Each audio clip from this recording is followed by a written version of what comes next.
Ce qui est de la communication et de la photographie. Dans notre contexte humanitaire, bien sûr. C'est juste un renforcement de capacité de savoir d'apprendre chaque jour. C'est interactif puisque c'est quelque chose que vous faites déjà. La communication, vous communiquez déjà, vous nous envoyez les images chaque jour comme ça. Ça peut être comment? Oui, non, je dis ce que tu voulais dire. Donc on dit interne. On dit communication relationnelle, il y a la communication interne, la communication externe. Le type dépend du public visé. Ça, c'est une orientation. Ça veut dire, on dit que si c'est interne, ça veut dire que c'est au sein de l'organisation. Donc, ça veut dire que c'est au sein de l'organisation. Et externe, ça peut vouloir dire quoi? Hors de l'organisation, c'est-à-dire l'environnement avec lequel l'organisation interagit. La preuve, est-ce que tout le monde est ici, là, à la réunion? Les bénéficiaires ne sont pas ici. Hein? Donc, c'est un peu cela. Donc, là, un tableau illustratif. Donc, on dit communication interne. Donc, toute action à l'intérieur de communication à l'intérieur de l'organisation. Et communication externe, c'est-à-dire vers les partenaires extérieurs. Le staff. Ou alors, dans le cadre des entreprises, il y a peut-être les associés, c'est-à-dire si quelqu'un est partenaire et tout ça, là, les associés qui ont les parts dans l'entreprise. Là, c'est en interne. Maintenant, communication interne, externe, ça peut être avec les fournisseurs. Hein? Les fournisseurs, Boïb ne fait pas partie de Caritas. Quand vous communiquez avec lui, il y a des informations que vous ne pouvez pas partager avec lui. Parce que justement, il n'est pas en interne. Donc, c'est un fournisseur. Donc, dans le cas des entreprises, il y a les clients, les banques et surtout nos bailleurs. Maintenant, aux différents outils. Donc, parmi nous, les outils de communication interne, c'est ce que j'ai appelé GCI.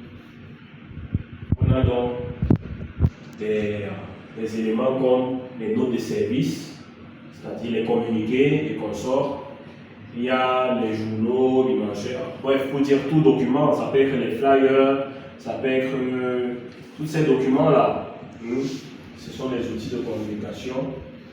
Les mails d'information, je pense que pour la réunion, on vous envoie souvent la réunion par mail, parfois par mail, parfois par WhatsApp. Il y a également les tableaux d'affichage.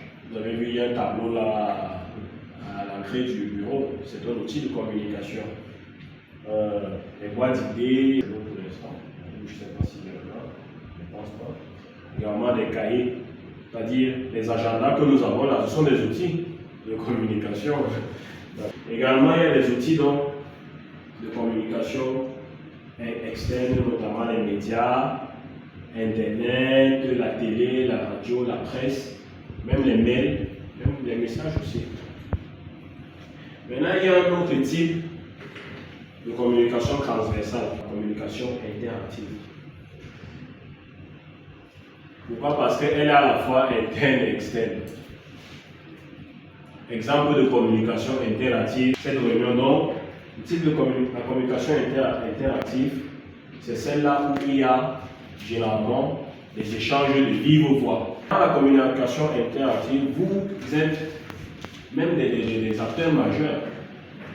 C'est-à-dire la communication interactive prend également sens dans son côté représentatif. Là-bas, exemple, les instances représentatives du personnel. J'ai mis à l'exemple des animateurs. Ça veut dire que quand vous êtes là-bas, ce n'est pas Céline, ce n'est pas le BIM, mais c'est vous, n'est-ce pas? Donc, vous êtes des acteurs majeurs. Il y a les réunions hebdomadaires, les réunions mensuelles, même les pauses de café. C'est-à-dire, vous partez, parfois la pause de café, c'est un moyen d'interagir avec quelqu'un. Ce n'est pas pour rien qu'on met les pauses de café, ce n'est pas seulement pour se recréer, mais en fait, c'est un outil de communication. C'est le moment de se détendre, c'est le moment de parler, ainsi de suite. Vous avez vu tout à l'heure, c'était le moment pour Thierry de venir dire que montrer un groupe la CMPS là, c'est un outil de communication. Vous apercevez le délégué. La plupart du temps, qu'est-ce que vous allez faire? Vous allez d'abord un peu vous arrêter, hein, sauf si vous êtes vraiment trop pressé, mais vous allez vous arrêter, quand même saluer le délégué, parce que vous êtes un outil de communication. De façon inconsciente, vous le faites, mais vous ne savez pas. Donc vous êtes un outil de communication de l'organisation. Sur le plan local, c'est vous qui structurez aussi maintenant. Oh, voilà pour le cas, voilà, il y a les représentants des réfugiés, les représentants des déplacés, et ainsi de suite. Donc vous voyez, c'est toute une chaîne de communication. Jusqu'ici, est-ce qu'il y a une préoccupation? Il y a tellement de principes, mais je me suis appelé sur 6. Lorsqu'on prend souvent les images,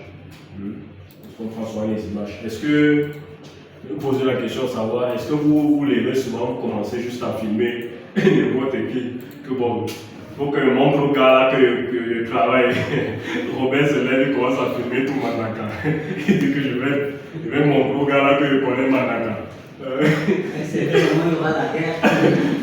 Il sort seulement, il voit le bouton, il filme. Il voit la maison de quelqu'un, il filme. Il balance seulement tout ça dans le groupe.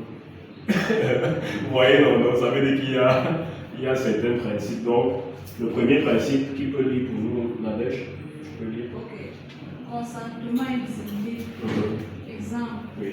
Une photo d'une mère et de son enfant se souriant, montrant leur connexion et leur humanité plutôt que leur vulnérabilité. Super. Un couple de personnes discutant en riant ensemble, capturant leur agentivité et leur résilience. Super. Je ne sais pas si on voit un peu dignité. On dit souvent, il faut aider quelqu'un sans lui voler sa dignité. On doit venir en aide aux gens sans voler leur dignité.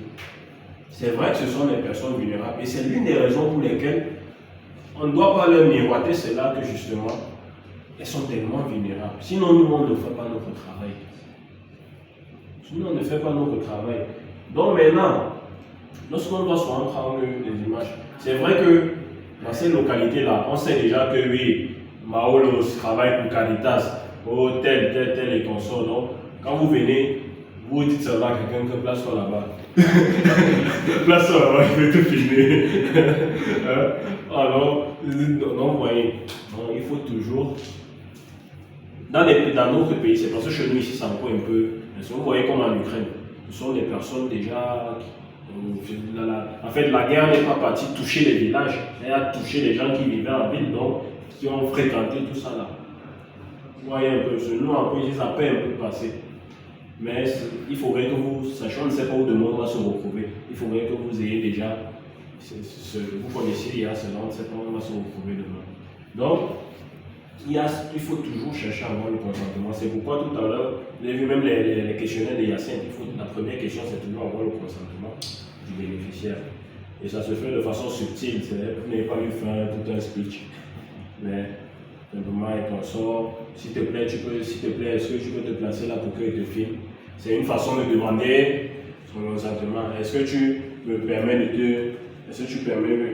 Et je pense que si vous avez remarqué la plupart du temps, dernièrement qu'on était pour résoudre le conflit de terre à Boussaouayam là, avant de commencer à prendre les images.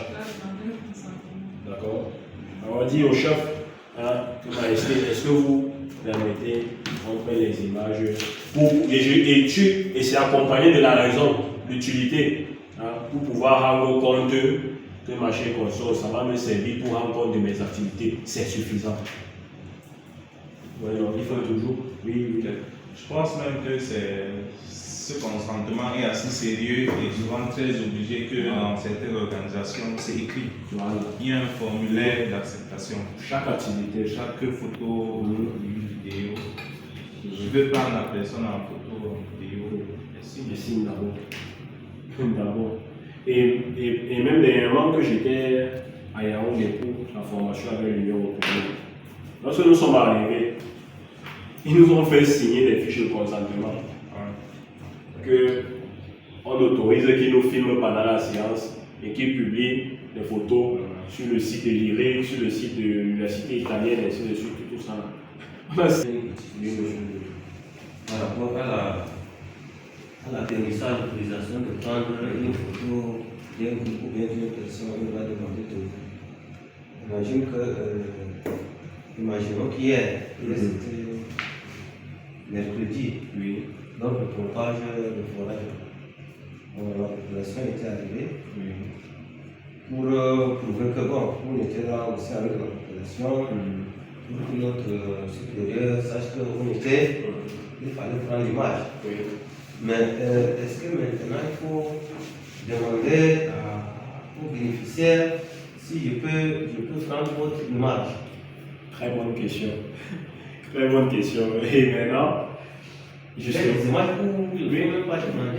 justement, c'est une très bonne question, M. Tounia.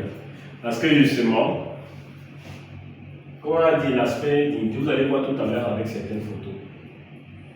Quand on dit préserver la dignité, un groupe de personnes se souriant, voilà, le deuxième exemple illustre ça suffisamment. Un groupe de personnes se souriant. Ce qui fait souvent la beauté de certaines images, c'est quoi? C'est l'effet de surprise. Les meilleures images se prennent même quand dans la foule, ainsi de suite. Hein? Lorsque le volet, mais même jusque-là, la dignité intervient. Hein? La dignité intervient toujours. Donc, il y a certaines images que l'image parle d'elle-même. Lorsque vous filmez, vous filmez peut-être des enfants qui sont joyeux, ça exprime le consentement. Vous voyez un peu, c'est-à-dire une image de quelqu'un qui a la tâche à passer, la face attachée, pardon, et une personne qui sourit. La personne, vous allez voir tout à l'heure les images qu'elle est projetée. Donc vous voyez un peu, donc maintenant, là ça fait que le sourire est un facteur de consentement. Maintenant, deuxièmement, lorsqu'on met l'enfant sur la dignité là, c'est qu'il y a certaines personnes qui véritablement en fait, la personne est dans une situation tellement de vulnérabilité, il ne faut pas se permettre de filmer la personne n'importe comment. Imaginez, vous trouvez quelqu'un, elle a misérable, vous voyez que vous arrivez chez quelqu'un à la maison, la personne est vraiment. Donc ça dépend parfois aussi du contexte, mais toujours l'image parle d'elle-même. Quand vous allez aller prendre quelqu'un, on va voir le visage, on va comprendre qu'il est ici là. Tu n'as pas demandé l'avis de la personne là. Là, ça va. Vous voyez un peu. Et je ne sais pas si j'ai un peu répondu à vos préoccupations. Ça veut dire que c'est pour sonner l'alerte. Vous dites qu'il faut toujours chercher à avoir le consentement, surtout les images clés. Hein? Ok, vous avez fini de distribuer les semences aux outils agricoles. D'accord? Les gens sont en train de partir. Mais vous voulez une personne spéciale, particulièrement. Qu'est-ce que vous accostez la personne? Hein? Vous la personne que s'il te plaît, est-ce que tu peux te placer, que je te prenne un pas en photo? Vous voyez un peu, non? Vous voyez à ce moment-là. Donc, c'est à vous, étant sur le terrain, agent de terrain, de savoir comment déployer cela. Si tu prends des images, des photos, comme il disait, avec des gens qui sourient, qui respectent la dignité des gens qui figurent sur la photo, ça n'y a pas de souci. Un humour. Ok. Deuxième élément, Derrick. Deuxième principe. Contexte narration centrale sur les bénéficiaires. Exemple, une photo d'un camp de déplacés montrant les conditions de vie, les tentes, les activités quotidiennes, etc. Une image d'une file d'attente à un point de distribution alimentaire, illustrant les défis d'accès aux ressources. Super. Je ne sais pas si vous comprenez ce principe. Le principe dit contexte et narration. Et on précise en parenthèse, l'accent doit être mis sur qui? Sur les bénéficiaires. Hein?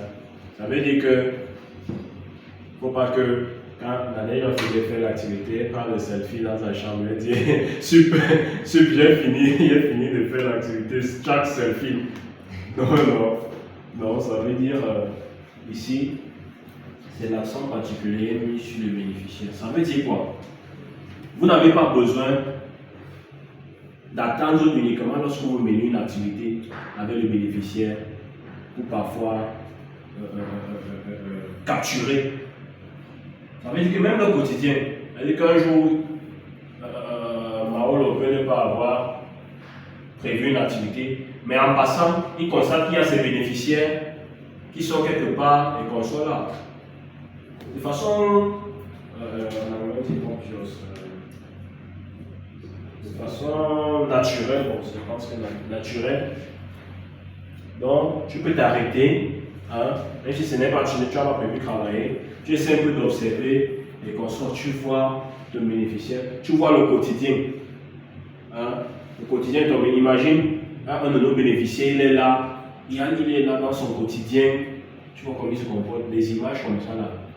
C'est les gens les gens là aiment ça.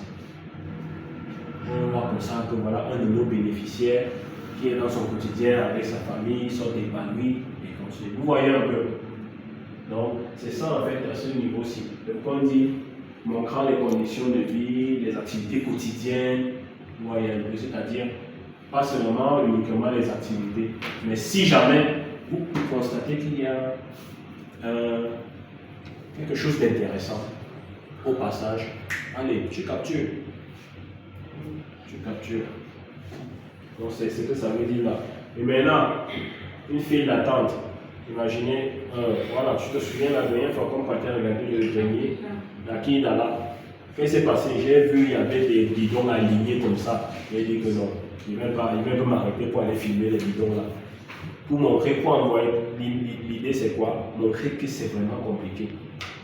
L'accès à l'eau. Donc, ouais, et aussi, même chose qu'on faisait les essais de pompage des débits là. Qu'est-ce que vous avez remarqué?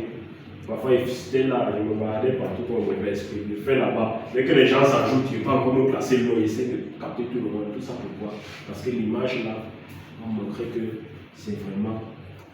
Et si vous avez vu les publications, n'est-ce pas? Pour ceux qui ont consulté, il y a Robert, il y a Nadège. Je n'ai pas encore vu commenter, je n'ai pas vu. Tu as commenté. Il est sur Facebook d'abord. Il a mis ça dans la connexion. Non, Terry aussi. Oui, Terry aussi. Oui. Il y a quel problème avec ton téléphone? Troisième principe, Robert. Troisième, on nous parle de photographie inclusive et sensibilité culturelle. Voilà. Exemple, une photo d'un garçon, de personnes. Une photo. De personnes composées d'hommes et de femmes de différents groupes ethniques. Oui. Ou image d'enfants de différents âges jouant ensemble dans un centre communautaire. Vous voyez un peu, quand on dit photographie inclusive, l'inclusion, c'est-à-dire c'est une photo qui doit représenter. Imaginez un peu, vous mettez une activité, les photos que vous envoyez à seulement les hommes dessus. Ou alors les photos que vous envoyez enfants. Voilà. Peut-être bien portant, les handicapés. Voilà, super. Super. Quand vous parvenez à capter des images comme ça, c'est vraiment super. Type et confidentialité. Oui. Une photo floue d'une femme recevant des soins médicaux, protégeant son identité. Une image d'un groupe de personnes de dos, préservant leur anonymat. Super. Ça veut dire, pour revenir encore au niveau du consentement, et donc, l'éthique vient en fait se situer à bien régler ce problème-là. Ça veut dire que tu peux prendre l'image de quelqu'un, mais sans toutefois l'afficher. C'est-à-dire on aperçoit l'image, mais on ne sait pas qui c'est. Et vous allez voir tout à l'heure avec les images que je vais vous illustrer. Comment faire avec les grands secondaires Voilà. Donc c'est un peu ça. Sur les journaux, sur les trucs, les panneaux comme ça, demande d'un individu, les yeux sont bandés. En fait, Est-ce que là, il y a un consentement ou bien il fallait prendre la personne, le couvrir de peur qu'on le sache ou bien c'est quoi? Où ils ont les deux comme ça. Et, Tu vois, oui, il y a consentement. Et comme on a dit, c'est pour protéger, en fait, par souvent. Généralement, je suis sûr que tu constateras que c'est souvent dans des cas vraiment délicats. C'est dans des cas où masquer l'identité de la personne pour ne pas l'exposer. Donc c'est pourquoi on dit la confidentialité et l'éthique aussi. Il y a des cas sensibles. Et je parle sur le contrôle de Hyacinthe. Lorsque le mécanisme de feedback seront bientôt élaboré, imaginez une femme va venir te voir qu'on l'a violée. Tu ne vas pas prendre la photo de la femme là, balancer comme ça. Ou alors si elle fait le témoignage. Parfois même on va seulement faire l'enregistrement. Donc il y a tellement de... C'est ça la confidentialité aussi. Oui, 5. Bon, monsieur Guilla. 5. Qualité technique, précision et objectivité. Une photo aux couleurs vives et à la composition équilibrée d'un artisan local à l'heure. Une image englobant une maintenant une relation alimentaire, mettant l'accent sur le détail. Super. Ici on dit qualité technique, c'est-à-dire précision et objectivité. Ça rejoint à la blague que j'ai lancée tout à l'heure que Robert ne va pas se lever, il commence à tout filmer. Il filme la route, il filme l'arbre, il filme ceci. Ouais, non, tu ne vas pas filmer pour filmer. Tu ne vas pas filmer. En fait, c'est ça le résumé, les gens écoles ne filment pas pour filmer. On filme avec un but précis. Alors on voit quelqu'un qui tient ces outils que vous lui avez donnés, ça parle. Donc le détail, c'est ça ici, la qualité technique. Prenez l'image qui va parler. Parfois même une seule image peut rendre compte de toutes vos activités. Une image. Je vais prendre le dernier principe. Diffusion stratégique. Voilà. Alors, souvent tous les problèmes du monde là, les groupes WhatsApp. Mais on remarque que BMZ quand même c'est les pros, c'est les professionnels. Ce n'est pas la Belgique. Donc, au niveau de la diffusion stratégique, on dit exemple, une photo puissante utilisée dans une campagne de sensibilisation sur les besoins humanitaires, ou alors des images diverses et représentatives utilisées dans le rapport annuel pour illustrer l'impact des programmes et tout ça. Bref, ici, ça vient compenser un peu le principe précédent, qualité technique. Puisque maintenant, lorsque vous avez donc pris la bonne image, qu'est-ce qu'il faut faire? Il faut la partager. Elle peut figurer soit dans votre rapport, ça peut être comme vous faites souvent par WhatsApp, ainsi de suite. Vous voyez un peu, donc c'est ça la diffusion stratégique. Donc voilà les quelques 6 principes que j'ai, selon moi, vont sembler pertinents dans en ce qui concerne la photographie humanitaire. Je me suis dit qu'il était important de vous les rappeler. Ce sont des choses que vous faites déjà et très bien d'ailleurs, mais c'est toujours important de rappeler. L'outil de communication de Caritas, il y a d'abord vous qui êtes nos représentants sur le terrain. Il y a naturellement les téléphones, il y a même les ordinateurs, il y a tellement d'outils. Les ordinateurs, il y a WhatsApp, on a notre page Facebook où nous publions souvent nos activités. Et c'est pourquoi mon souhait est qu'au terme de cette formation, par exemple, que lorsque on aura la possibilité, si jamais vous avez des images vraiment parlantes, qu'on travaille sur ce côté-là, que je puisse également capitaliser cela sur notre site internet et sur notre page Facebook. Par exemple, je compte vraiment sur vous pour améliorer vraiment cette histoire de la prise d'image de notre activité. Donc, également, la réunion, on a notre site internet qu'on doit actualiser et bien d'autres éléments.